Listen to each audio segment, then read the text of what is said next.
나이 60에 돈이 도대체 얼마가 있어야 노후가 편안할까요? 오늘은 노후에 과연 얼마가 있어야 하는지 알아보고 50대, 60대에 절대 하면 안 되는 돈 씀씀이 4가지를 말씀드리겠습니다. 주식이 되었건 채권이 되었건 개인연금을 들었건 퇴직연금을 들었건 국민연금을 받건 그 절대 금액이 많아야 하고 환산해서 5억쯤은 돼야 여유 있는 노후가 가능하다고 말씀하시는 분들이 있습니다.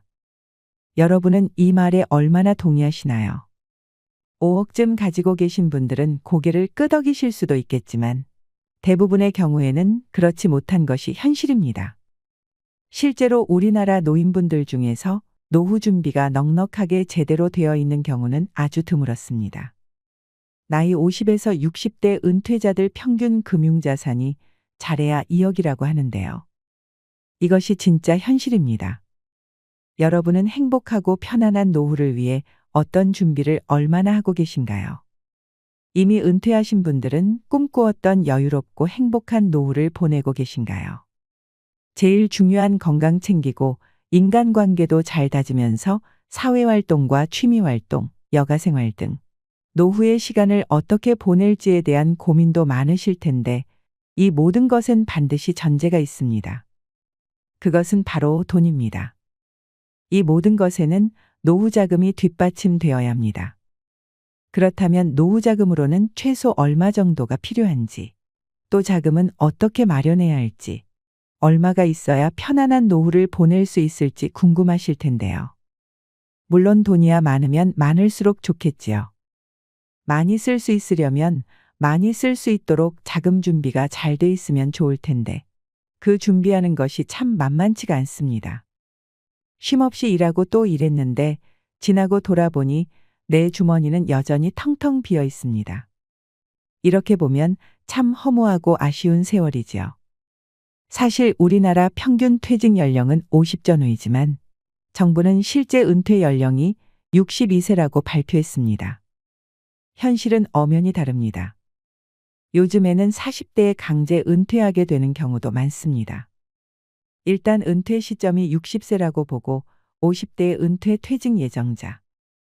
이분들은 은퇴 시점에 얼마 정도가 필요하다고 생각할까요?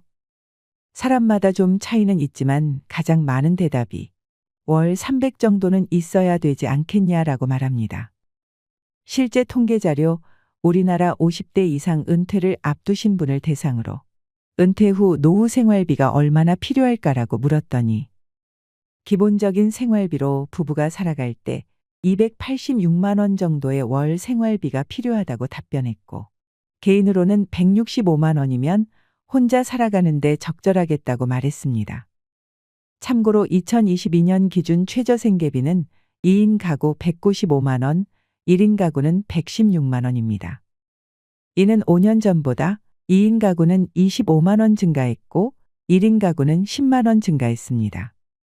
좀 더 자세히 보면 최소 노후 생활비로 50대는 부부가 215만 원, 적정 노후 생활비는 부부가 296만 원, 60대는 최소 노후 생활비는 199만 원, 적정 노후 생활비는 275만 원으로 좀 줄어듭니다. 서울을 보면 부부가 최소 노후 생활비는 224만 원, 적정 노후 생활비는 319만 원입니다. 그럼 월 단위로는 이 정도 금액이 나온다 하고 보통 은퇴 앞두고는 과연 목돈으로는 얼만큼을 준비해야 될까요? 이것을 많은 분들이 궁금해 하실 겁니다. 어떻게 산출할 수 있을까요? 보통 은퇴 전문가들은 이렇게 계산합니다. 은퇴 후 노후 연간 생활비, 은퇴 후 생활기간, 은퇴 후 물가 상승률, 목돈의 투자 수익률. 이렇게 4가지로 산정을 많이 하죠. 연간 생활비는 어느 정도 쓰냐에 따라 월 300이면 1년에 한 3,600 정도 들어간다고 보고 다음 퇴직하고 나서 부부가 죽을 때까지 생활하는 기간이 몇 년인가. 그 다음에 물가 상승률에 따라 생활비는 어느 정도 올라가느냐. 그리고 은퇴 자금을 가지고 있으면 그것을 운용해서 몇 프로 정도 투자 수익을 낼 수 있느냐. 이것을 기초로 해서 은퇴 시점에 필요한 목돈이 얼마인지를 계산하려 합니다.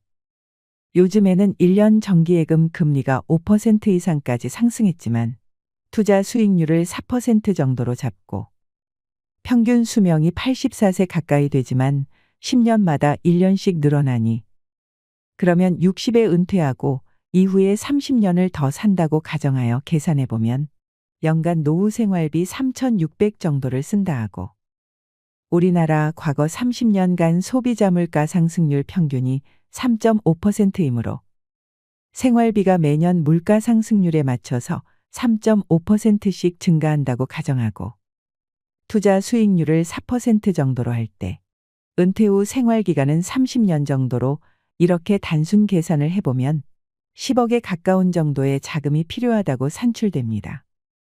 여기서 놀라신 분들이 많을 텐데요. 아마 영상을 보다가 욕하시면서 나가시는 분들도 있으리라 생각합니다. 만약 이 계산에서 물가 상승률보다 투자 수익률이 조금 더 높다면 좀 줄어들겠지만 그래도 10억이나 되는 금액인데 노후에 10억이란 돈을 가지고 계신 분 얼마나 있을까요? 주변에 이런 분들을 보신 적이 많으신가요? 10억이 굴러다니는 자동차 이름도 아니고 이 정도의 자금을 확보할 수 있는 사람이 우리나라에 얼마나 있을까요? 궁금하시죠? 지금 시니어 분들 중에서는 위로는 부모님을 모시고 아래로는 자식들 키우느라 노후 자금은 생각할 겨를도 없었고 그동안 내 인생도 제대로 즐기지 못하고 사신 분들도 많을 거라 생각합니다. 어려운 가정 형편에 하루 세끼 밥 먹는 것만으로도 감사한 시절을 겪어내신 분들도 있을 것입니다. 연구에 따르면 금융자산 보유만으로 10억이면 우리나라 자산 순위로 1% 이내입니다. 참고로 우리나라 순자산 규모 1%이면 어느 정도 될까요? 29억입니다. 부동산까지 포함해서 말이죠. 필요 노후 자금을 계산할 때 단순하게 이런 답이 나온다고 꼭 노후에 이 자금이 필요한 건 아닙니다. 실제 통계청 2021년 조사를 보면 50대 가구의 평균 순자산이 4억 7천이고 60대는 4억 3천입니다. 제가 2022년으로 추정해 본 바에 의하면 상위 1%부터 시작해서 50%, 딱 중간되는 순자산 커트라인은 4억 1천만 원입니다. 어쨌든 필요하다는 10억. 부동산이 포함된 평균 순자산으로 봐도 이 필요 자금의 절반도 안 되죠. 사실상 이렇게 많은 금액을 준비할 수 있는 가구는 많지 않습니다.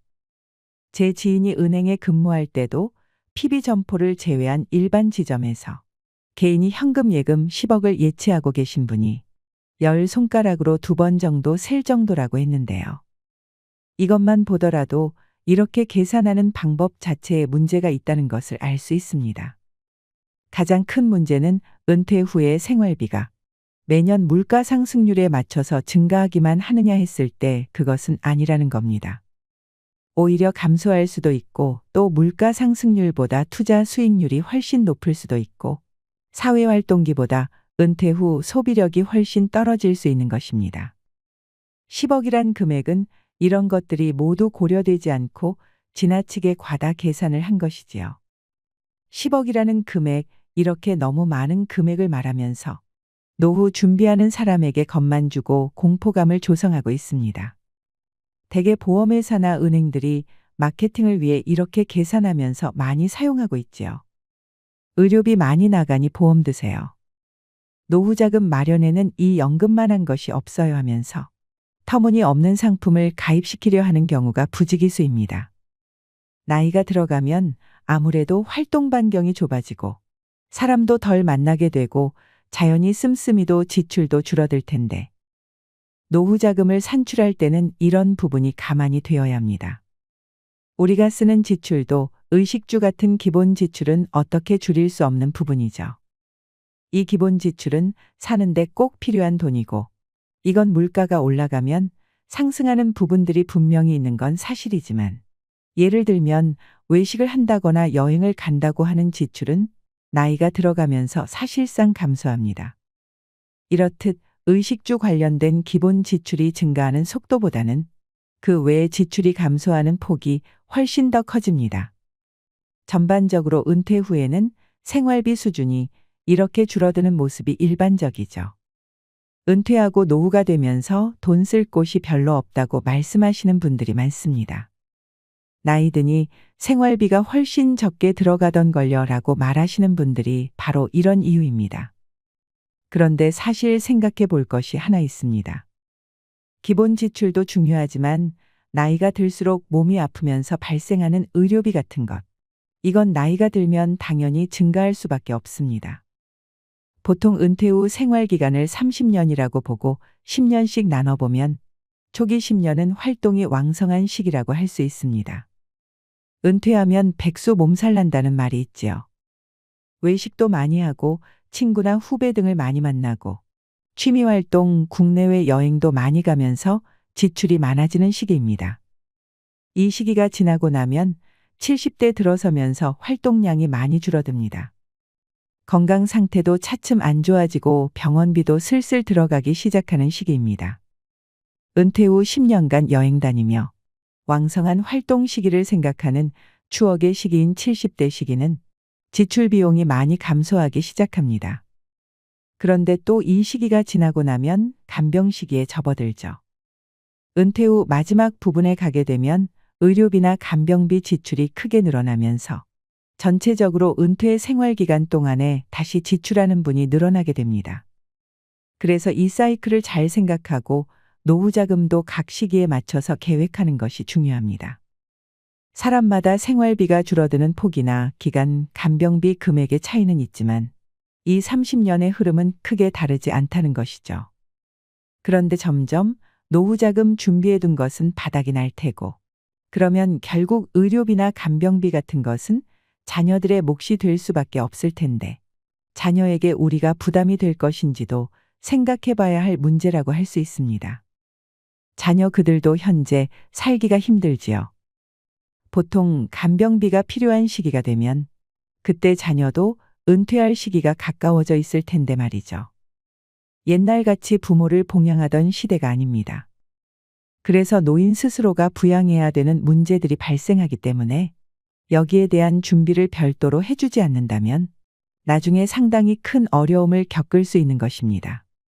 어쨌든 노후에는 현금 2억, 3억 이런 목돈보다는 매월 100만 원씩 들어오게 하는 월급의 개념이 더 중요할 수 있는 것입니다. 꾸준한 월 현금 흐름을 만들어 나가는 것이 목돈보다 중요한 것입니다.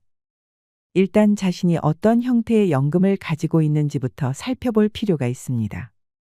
나와 배우자가 가지고 있는 연금, 즉 국민연금, 퇴직연금, 연금저축 이런 것도 있고 내가 살고 있는 집을 담보로 어떻게 연금을 만들 수 있나 하는 주택연금도 같이 살펴봐야 하는 것이죠. 노후에는 주택도 소유 개념이 아니라 운용수익의 개념으로 볼 줄 알아야 합니다. 죽을 때는 모두가 빈손입니다. 집을 가지고 갈 수는 없습니다. 그러니 너무 모으고 아끼려고만 하지 마시고 웬만큼은 노후에는 다 쓰고 간다고 생각해 보시는 것도 좋겠습니다. 또한 건강이 따라주는 한 작은 소일거리라도 일을 하시는 것을 권장드립니다. 이제는 평생 일을 해야 하는 시대입니다. 그만큼 오래 살고 나이 들어도 충분히 일을 잘해내는 분들이 많습니다. 마지막으로 나이 들어서 50대, 60대에 절대 하면 안 되는 돈 씀씀이 4가지에 대해 말씀드리겠습니다. 나이가 들면 가장 염려되는 것이 무엇일까요? 보건복지부가 지난 2017년 조사한 저출산 고령화에 대한 국민인식 조사 보고서를 발표한 적이 있습니다. 이 보고서에 따르면 우리나라 성인 10명 가운데 8명 이상이 고령화 문제를 심각하게 받아들이고 있었습니다. 나이가 들어 가장 심각한 문제 1위는 경제적 안정 및 여유였습니다. 39.3%가 돈 문제를 1위로 꼽았습니다. 2위는 건강 문제로 38%에 달했습니다. 그러니까 나이 들면 돈과 건강이 가장 걱정거리가 된다는 말입니다. 3위는 일자리 6.9%, 4위는 이웃이나 친구 관계 6.0%, 5위는 여가 활동 4.9%, 6위는 가족 문제 4.4% 순이었습니다. 돈 문제가 건강 문제를 제치고 1위로 부상한 것은 의외지만 건강도 돈이 있어야 지킬 수 있다는 생각 때문인 것 같습니다. 늙어서 돈 때문에 고생하지 않으려면 50대부터 돈 씀씀이에 특히 주의해야 합니다.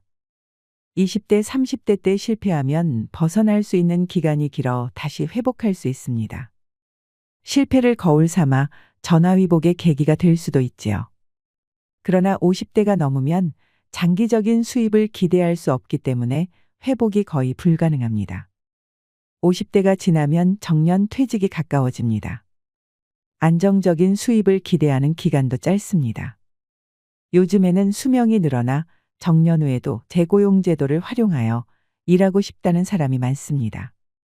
하지만 재고용되어 일한다고 해도 수입은 현저하게 떨어질 것입니다. 50대 이후에는 돈 씀씀이에 실패할 경우 이를 만회할 시간적, 금전적 여유가 없습니다. 50대가 되면 직장에서 위치도 가장 정점에 있고 수입도 많습니다. 은퇴를 하면 상당한 퇴직금도 목돈으로 수중에 들어옵니다. 그러나 언제까지 살지, 앞으로 어떤 일이 벌어질지 몰라 불안해하는 게 사람의 심리입니다. 그래서 수중에 있는 돈을 굴리고 싶어집니다. 이때를 조심해야 합니다. 퇴직한 지 얼마 안 된 60대 A씨는 퇴직금 등으로 수중에 1억 5천만 원의 자금이 생겼습니다.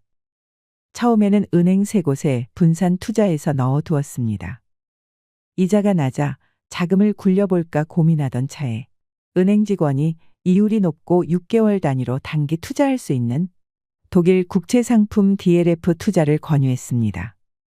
DLF란 말은 들어보지도 못한 생소한 투자 상품이지만 은행 직원이 하도 안전하고 이율도 높다고 투자를 권유하기에 다른 은행에 넣어둔 자금까지 끌어와 몽땅 투자를 하고 말았습니다. A씨는 걱정이 되어 은행 직원에게 괜찮겠냐고 몇 번이나 물었지만 걱정 마시라, 돈 있는 사람들은 이렇게 돈을 번다고 안심시켰습니다. 상품 설명서에는 원금을 모두 잃을 수 있다는 내용이 있지만 빼곡하게 적힌 설명서를 모두 꼼꼼하게 읽어보는 사람은 거의 없습니다. 은행 직원의 말이니 믿고 투자하는 사람이 대부분입니다. A씨는 결국 투자 실패로 원금의 60%를 잃고 불안한 나날을 보내고 있습니다. 해외 금리 연계, DLF 등에 투자한 사람 중에는 이처럼 은행 직원이 전액 손실 가능성을 제대로 설명하지 않았고 적극적으로 투자를 권유했다고 하소연하는 사람들이 많습니다. 이러한 생소한 투자 상품에 투자한 사람은 65세 이상 고령층이 50%에 달했습니다. 이 자금 상당 부분은 노후 자금인 것이죠. 각 연령대 중에서 자산을 가장 많이 가지고 있는 연령층이 50대, 60대이지만 돈에 대한 불안은 가장 큽니다. 노후 생활에 대한 걱정 때문입니다. 그래서 투자에서 돈을 굴리려는 욕망이 강합니다. 문제는 금융회사들도 이들의 심리를 훤히 꿰뚫어보고 있다는 것입니다. 자금은 많은데 돈에 대한 불안감이 가장 큰 50대, 60대는 금융회사로서는 최고의 타겟입니다. 금융회사는 수수료로 먹고 삽니다. 저위험 상품은 수수료가 높지 않기 때문에 수수료가 높은 고위험 상품을 누군가에게 팔아야 합니다. 이때 가장 좋은 타겟이 50대, 60대 은퇴자입니다. 금융회사 영업맨들도 수수료가 높은 고위험 상품을 팔면서 원금 손실에 대한 위험성을 대충 얼버무립니다. 대신 높은 수익에 대한 기대감만 부풀리는 경우가 대부분입니다. 첫째, 고위험 상품이나 내가 잘 모르는 분야에서 재테크를 하지 마세요. 상품에 대한 지식이 전혀 없는 50대, 60대 투자가들은 섣불리 고위험 상품에 투자했다가 소중한 노후 자금을 잃는 경우가 다반사입니다. 그러니까 50대, 60대가 되면 투자에서 큰 돈을 벌겠다는 생각 자체를 아예 버리는 것이 좋습니다. 정 투자하고 싶으면 자신이 직접 공부해서 전체 자금의 30% 내에서 원금 손실을 감수하고 투자해야 합니다. 돈에 대한 욕심은 결국 화를 부릅니다. 둘째, 노후 자금이 부족하다면 생명보험은 해약하는 것이 좋습니다. 생명보험은 어리석은 사람이 사는 복권과 비슷하다고 합니다. 보험회사가 챙기는 수수료가 꽤 높습니다. 생명보험은 자신이 아니라 남은 가족 때문에 가입합니다. 자신이 죽을 경우 남은 가족을 생각하는 것 자체는 훌륭합니다. 하지만 60대가 되면 자녀들도 성인입니다. 성인이 된 자식 걱정 때문에 생명보험에 든다는 것은 넌센스입니다. 셋째, 자식과 손자에 대한 과잉 원조를 하지 말아야 합니다. 돈이 아주 많다면 모르겠지만 노후 자금이 걱정되는 상황에서 자식과 손자에 대한 사랑 때문에 과잉 원조를 하는 것은 노후 생활에 악영향을 끼칩니다. 퇴직금 등으로 모은 자산은 노후에 비참하고 가난한 생활을 피하기 위해 꼭 남겨둬야 합니다. 50대, 60대부터 가계를 무조건 슬림화해야 합니다. 현역처럼 돈을 지출하면 안 됩니다. 50대, 60대 때 자산 운용에 실패해서 70대에 파산하게 되면 오히려 자식들에게 큰 부담이 됩니다. 자식들에게는 돈이 아니라 지혜를 남겨줘야 합니다. 넷째, 50대, 60대는 자신에 대한 위로성 사치를 조심해야 합니다. 30년 이상 직장 생활을 하다 은퇴를 하면 인생이 허무해집니다. 이때 그동안 고생했던 자신을 위로하고 싶은 충동이 생깁니다. 아무짝에도 필요 없지만 그동안 갖고 싶었던 외제차에 수천만 원을 쓰는 사람도 있습니다. 인생 뭐 있냐 하면서 잠시의 기분에 따라 1,000만 원이 넘는 크루즈 여행을 떠나는 사람도 있습니다. 물론 금전적인 여유가 되면 이렇게 즐기며 사는 것도 좋겠지만 노후 자금 걱정을 하면서도 순간적인 충동 때문에 일을 저지르는 사람들이 의외로 많습니다. 퇴직금을 전제로 한 자신에 대한 사치는 노후 파탄으로 이어진다는 사실을 알아야 합니다. 노후에는 생각지도 못한 지출이 생깁니다. 그중 대부분이 의료비입니다. 평생 의료비의 절반 이상을 70대 이후에 쓰게 됩니다. 퇴직금은 회사에서 주는 보너스가 아닙니다. 어디까지나 자신이 일을 하여 번 급여의 일부분입니다. 이런 소중한 퇴직금을 함부로 낭비하면 노후 생활을 감당하기 힘들어집니다. 나중에 남의 도움이 필요할 때가 되면 노인 홈에도 들어갈 수 있습니다. 이럴 때 필요한 막대한 보증금을 자식들에게 손 내밀 수도 없는 노릇입니다. 이것을 꼭 기억하셔야 합니다. 여러분은 60에 돈이 얼마나 있어야 편안한 노후를 보낼 수 있을 것 같나요? 나이 들어서 조심해야 할 돈 씀씀이는 어떤 것이 더 있을까요? 댓글로 함께 이야기 나누면 좋겠습니다. 이상으로 시니어를 위한 모든 것, 시니어 연구소였습니다.